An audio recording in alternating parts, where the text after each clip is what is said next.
இதுதான் ஆக்சுவலாக நடந்தது.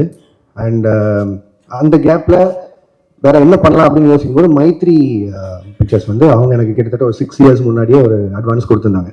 சரி, அந்த கமிட்மெண்ட்டை கிளியர் பண்ணிடலான்னு யோசிக்கும்போது எனக்கு அல்லு அர்ஜுன் சார் ரொம்ப பிடிக்கும். ஒரு 3-4 வருஷமாக பேசிகிட்டு இருக்கோம் ஏதோ ஒரு படத்தில் கொலாப் பண்ணலான்னு. ஸோ இது எல்லாமே சேர்ந்து அமைஞ்சு வந்த மாதிரி இருந்தது. ஸோ இந்த கேப்பை யூஸ் பண்ணி இப்படி ஒரு படம் பண்ணிட்டு வந்துடலான்னு யோசிச்சது தான்.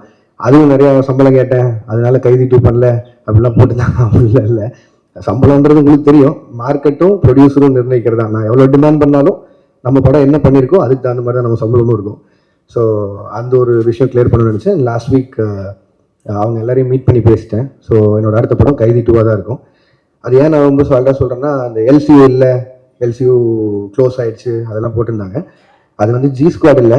ஜி ஸ்குவாட் க்ளோஸ் பண்ணுறதுனா நான் க்ளோஸ் பண்ணிடலாம். எல்சியூன்றது வந்து ஃபர்ஸ்ட் ஆஃப் ஆல் அந்த பேரே நான் வைக்கல.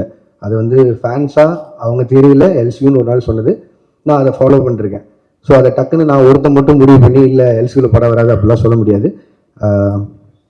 கைதி 2 ஆகட்டும், விக்ரம் 2 ஆகட்டும், ரோலக்ஸ் இண்டிவிஜுவல் ஃபிலிம் ஆகட்டும், இதெல்லாம் என்னோட கமிட்மெண்ட்ஸ். ஸோ இதை நான் பண்ணாமல் போக முடியாது, இது எல்லாமே என்னோட கமிட்மெண்ட்ஸ்.